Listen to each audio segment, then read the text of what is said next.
back and put the excess.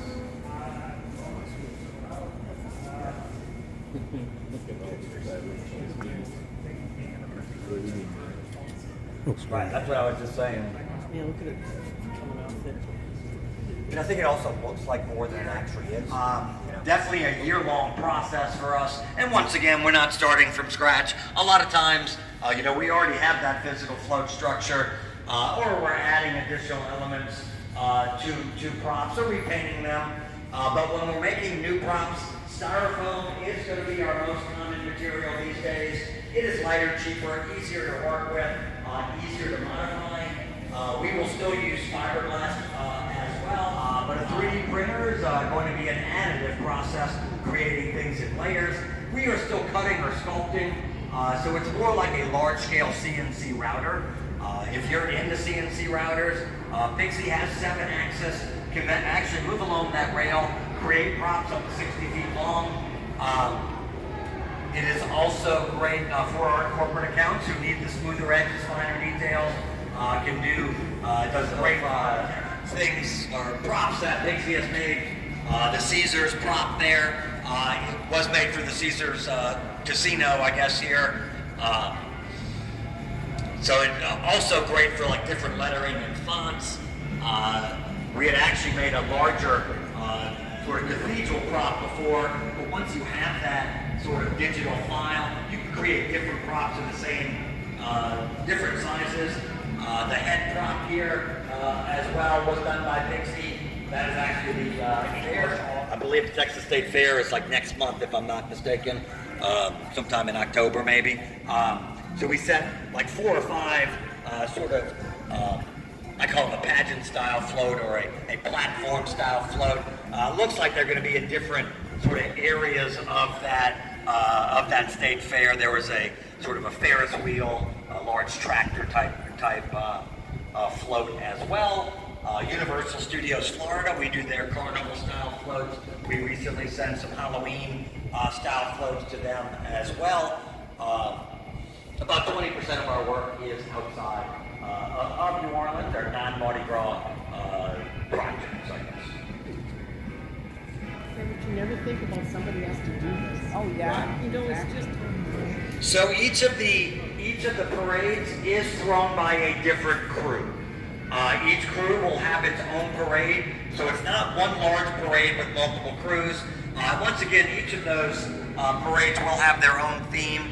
I think the easiest comparison for these crews is going to be a fraternity or sorority type situation. It is a non-profit social club.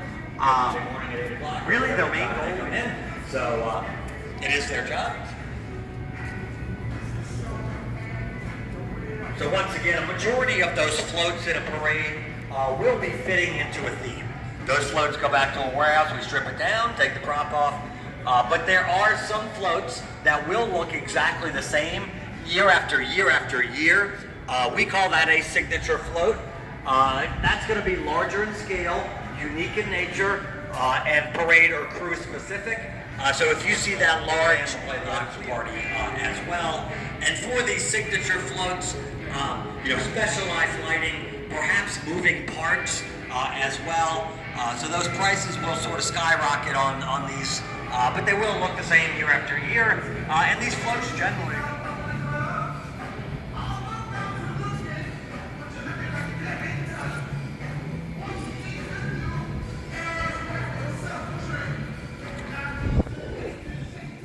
I will point out that came from a parade whose theme was based on, it was either Louisiana authors, Southern artists. So the Blue Dog is the signature piece of an artist named George Rodrigue. If you're in the downtown area, that Blue Dog will start popping up. The Rodrigue Gallery is behind the cathedral in the French Quarter. I believe the Sheraton Hotel has a lot of those. But George Rodrigue originally started as a Cajun landscape artist, Spanish moss and sort of trees and sort of those sort of Cajun sort of scenes. One time he put a little blue dog in one of these Cajun landscapes. Over the years, the blue dog started getting larger and larger and larger. The Cajun landscape went away. So this is sort of his signature piece. I guess it's sort of pop.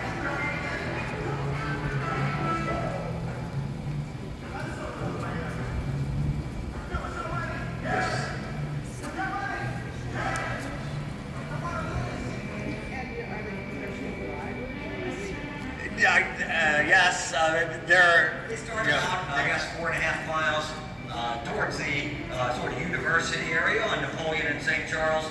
We'll follow the Green Streetcar line in the early 1970s for the Cool Pockets Parade. Pretty long over there, came along a couple years later.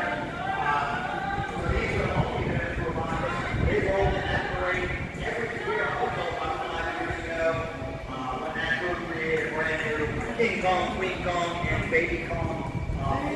They added new technology, blinking lights, smoke machines. So these are sort of iconic Mardi Gras pieces. But when these roll on the parade ground, get a new outfit every year, a new shade of lipstick. She's currently dressed as a New Orleans Saints cheerleader because the theme of the parade that year was based on the history. It's a pretty cool process.